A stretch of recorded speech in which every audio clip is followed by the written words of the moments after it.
But then comes a much more difficult question. If creation is imperfect, by the way, am I perfect? No. Are you perfect? No. Is anything in the world perfect actually? No. The only one who's perfect is who? Is Allah. So now here's the problem. Here's the philosophical problem. The problem is, if I see a beautiful painting, I say the artist is creative. But then how can I see something imperfect and then say the maker is perfect?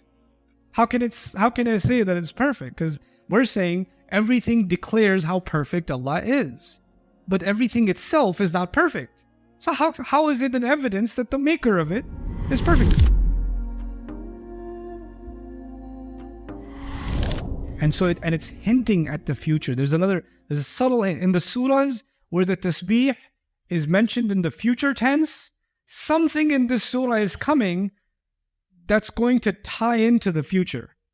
Because the tasbih is also mentioned in the future. So we're going to keep an eye open for that when we study Surah Al-Jumu'ah, because the tasbih is hinting towards the future, right? So we'll see how that manifests itself. Now, let's talk a little bit more about how is everything doing tasbih.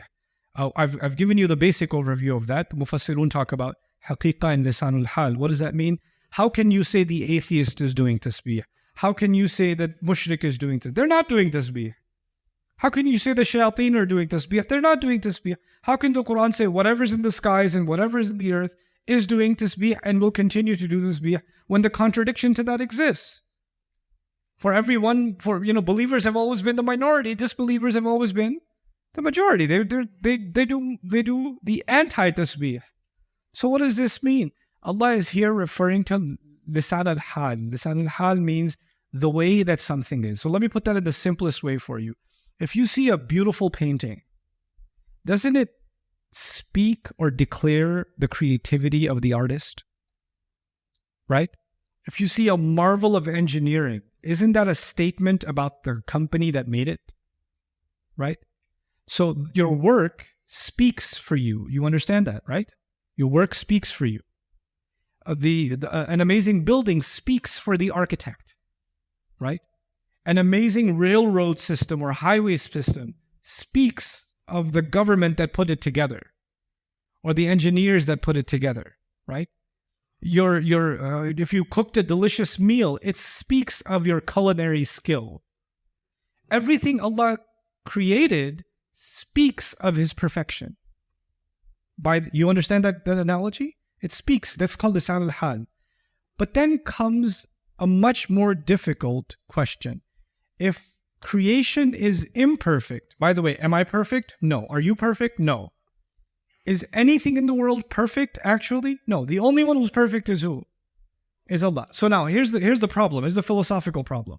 The problem is, if I see a beautiful painting, I say the artist is creative. But then how can I see something imperfect and then say the maker is perfect? How can I say that it's perfect? Because we're saying everything declares how perfect Allah is. But everything itself is not perfect.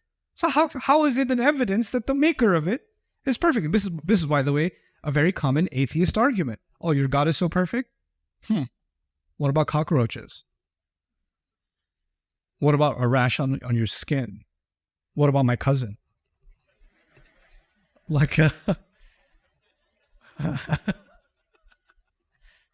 God is so perfect.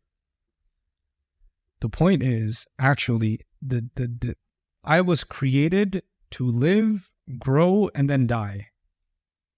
To have a life cycle. And change, by definition, change actually means imperfection. If something the only thing that doesn't need to change is something that's already perfect. If you need to make any changes to it, that means it's not already what? Perfect. Allah designed this universe, everything in it, and one thing that's constant in this universe is what? Change. Movement is change, isn't it?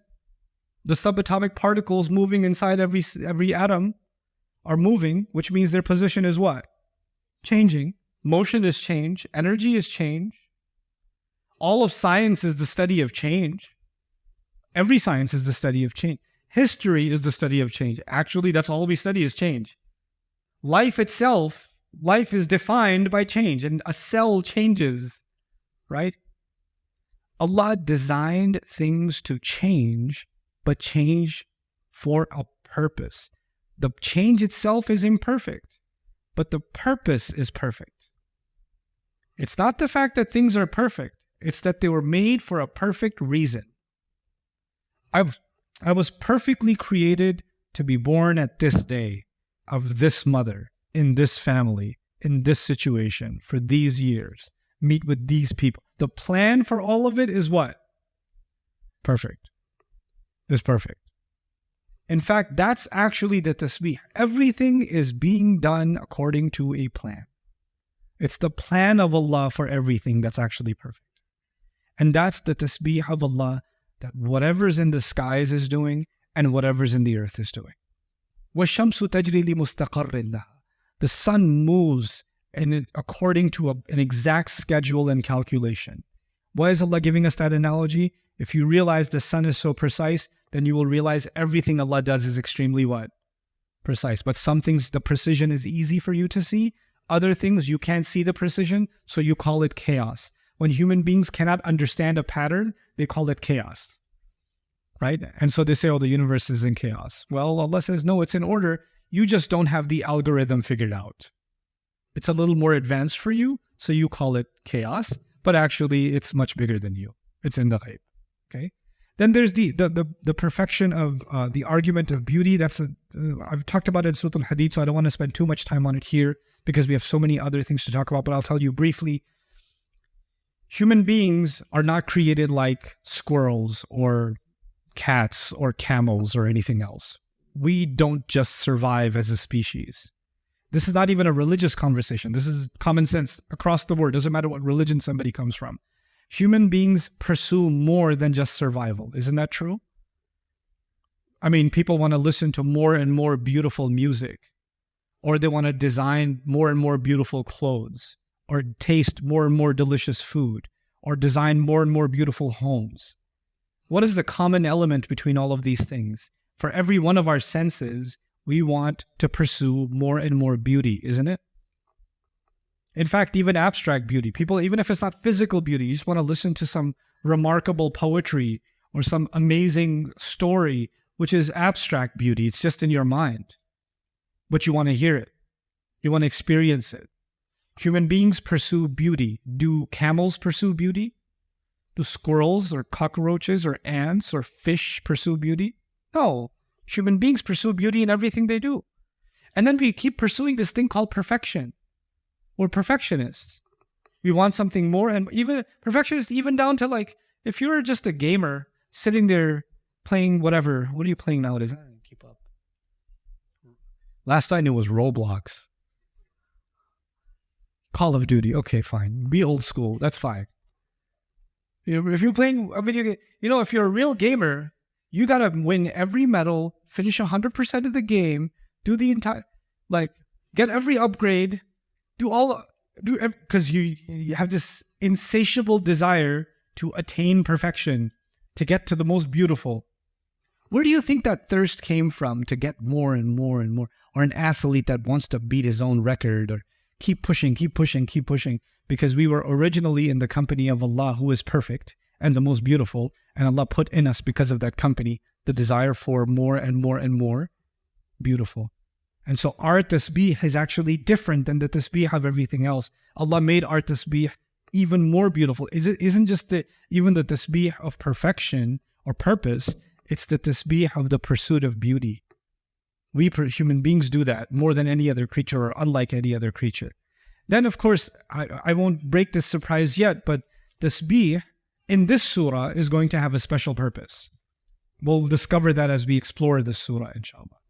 Just about this ayah also, Allah mentioned the skies do tasbih first.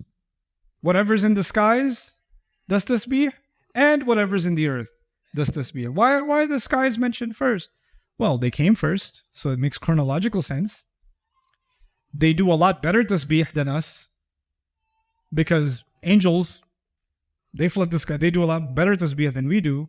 And there's a lot more to the skies than there is to the earth. Quantitatively, it's much, much more. So the greater tasbih is the skies, And then we get to the earth. The word ma is also really cool. I keep translating it as whatever's in the skies and whatever's in the earth. The word whatever creates, I wrote the Arabic word here, al-ibham. Ibham means ambiguity. It's not specific. It's not specific. And that means the way that tasbih happens is not specific, and who's doing tasbih has not been specified. And you don't know, someone who is rebelling against Allah today might be doing tasbih of Allah tomorrow. You don't know. You know, the Umar bin al-Khattab that we knew before Islam and the Umar bin al-Khattab we know after Islam, maybe 5 minutes apart from each other. Before lack of tasbih, after a person of tasbih, right? And then I wrote an Arabic comment here, تقديم الجار والمجرور على الفاعل, which actually means that it is only to Allah that everything does tasbih. Nothing else deserves it. Nothing else is that perfect. What did you learn about tasbih so far? The image I want you to keep in your head, the swimmer that doesn't what? That doesn't submerge. That's the image, yeah? Allah says, Sabbih bismi rabbika al-azim. So Allah says, make the names of Allah, do tasbih with the name of Allah. I want you to understand that concept in a simple formula. We're going to see that soon. One of Allah's names is Al-Malik. What does Al-Malik mean? Anybody? Good, the king. If you talk to anybody and say the king, are they immediately going to think of Allah or going to think of someone else? Someone else.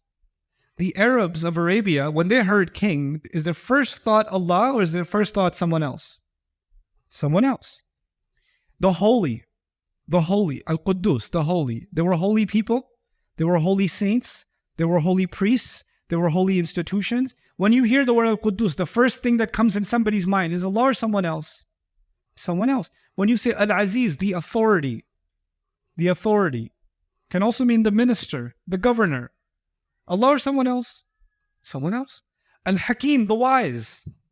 When you say the wise one, and the average human being in the world, you say, I heard the wise one. Or I was reading, I met, or I got to know the wise one. Are they thinking about Allah? Because it must have met some old man, must have met some author.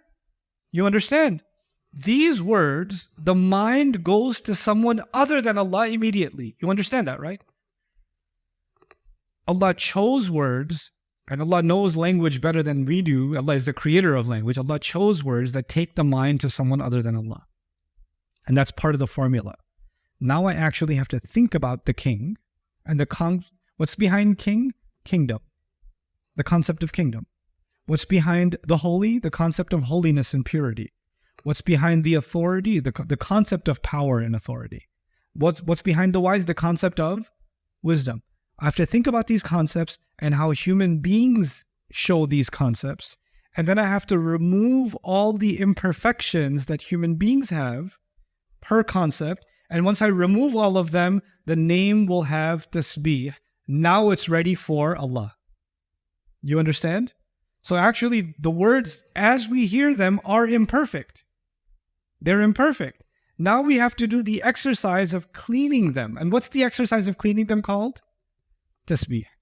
That's the exercise. So when Allah says, يُسَبِّحُ لِلَّهِ مَا فِي السَّمَاوَاتِ وَمَا فِي الْأَرْضِ الْمَلِكِ الْقُدُّوسِ الْعَزِيزِ الْحَكِيمِ.